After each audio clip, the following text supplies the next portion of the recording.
Vamos con otro tema importantísimo. ¿Qué está sucediendo con la educación en nuestro país? Recientemente se ha dado a conocer una investigación hecha para saber cómo le ha ido a Colombia en los últimos años en las pruebas Saber 11. Y se han dado unos resultados que realmente nos dejan algo preocupados. Milton Ochoa es experto en investigación de educación. Colombia ha bajado su desempeño en los últimos 5 años en las pruebas Saber 11. Señor Ochoa, gracias por atendernos. Un feliz día. Feliz día a usted y a toda su audiencia en Colombia y en el mundo. ¿Qué tan preocupados debemos estar los colombianos con estos resultados en lo que tiene que ver con la educación en nuestro país? La verdad, los datos no son alentadores.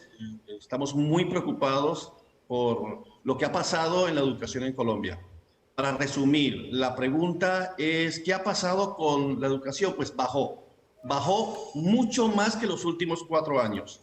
En Colombia, la educación ha bajado en los últimos 4 años un promedio de 20 puntos, pero ahora se incrementó 10 puntos más la brecha entre los colegios privados versus los colegios públicos. En los últimos 4 años, antes de la pandemia, la brecha tenía 20 puntos de ventaja, públicos versus privados. Pero ahora los públicos se alejan 10 puntos más, ahora están a 30 puntos.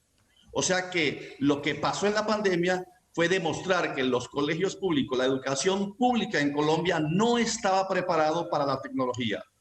Hoy hacíamos una reflexión con uno de los maestros vía telefónica y me decía, mientras nosotros obligábamos a los estudiantes en Colombia a que no llevaran celular a los colegios, de un momento a otro cambió la historia. Ahora es obligación que tengan red de internet y tengan tablet o tengan celular o tengan computador. De un momento a otro, eso que era ilegal se volvió legal.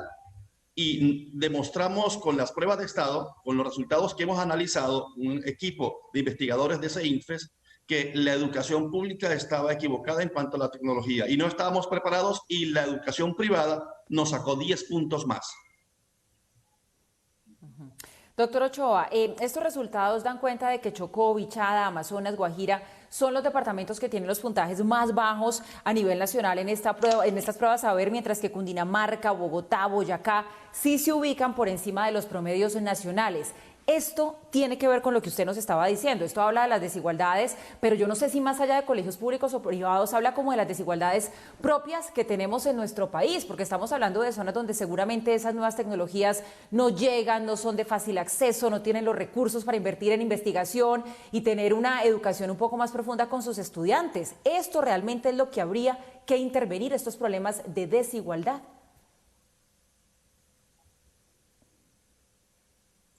Tienes absolutamente toda la razón. No hay la posibilidad en muchos municipios de Colombia todavía de tener internet, ni siquiera en las cabeceras municipales con un buen internet para cobertura para sus estudiantes.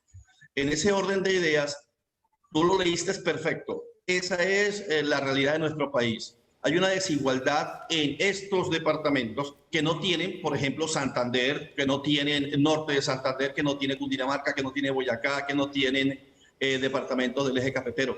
Tú tienes toda la razón. Estos departamentos que tienen una buena cobertura en internet y además tienen educación tecnológica, competencia tecnológica en sus estudiantes, fueron los que tuvieron un mejor resultado en las pruebas Saber en esta pandemia.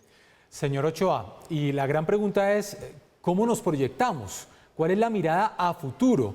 ¿Debemos estar tranquilos o nos debemos preocupar aún más de si realmente vamos a adelantar la situación de infraestructura en estas regiones que nos acaba usted de nombrar, que nos acaba de nombrar Paula, para que podamos tener lo mínimo para poder tener una educación, una buena educación garantizada a futuro? ¿El panorama es viable o es más preocupante?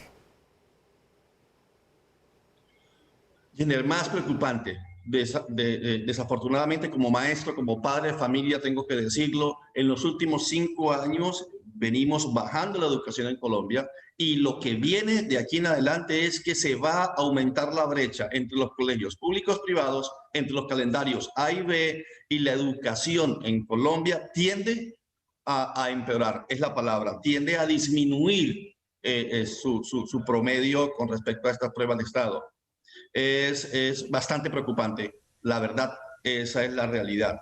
Mira, nosotros estábamos hace 5 años, en el año 2016, con un promedio de 260 puntos en la prueba de estado. Y este año ya estamos en 250 puntos en la prueba de estado. Pero ¿qué pasó? Vemos que los colegios públicos, por ejemplo, calendario B, aumentó 28 puntos con respecto a calendario A, que aumentó solo 2 puntos el año anterior.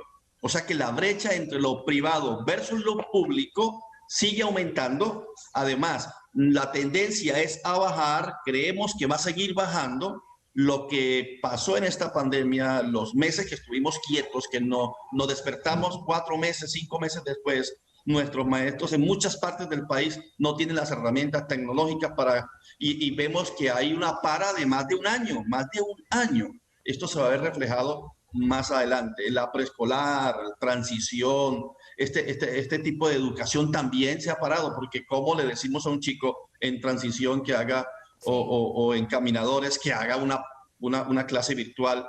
A las mamás Claro. les ha tocado terrible. Entonces lo que se espera, Jenner, es que sigamos en disminución. Desafortunadamente, lo digo con el corazón en la mano, como padre, como maestro, como investigador educativo, es preocupante. Doctor Ochoa, pues el panorama realmente, como usted lo dice, sí es preocupante, pero entonces estos resultados, estas cifras y estas estadísticas tienen que servir es para que nos pongamos manos a la obra en materia de políticas públicas y demás, justamente pues para salir de una coyuntura que no está siendo favorable para nada para nuestros estudiantes. Es Milton Ochoa, experto en investigación de educación. Muchísimas gracias por acompañarnos a esta hora. Feliz día. A ustedes, y que esto sea la punta, el inicio de una renovación en la educación en Colombia. Nuestros maestros, nuestros estudiantes y la historia nos los agradecerá. Muchísimas gracias.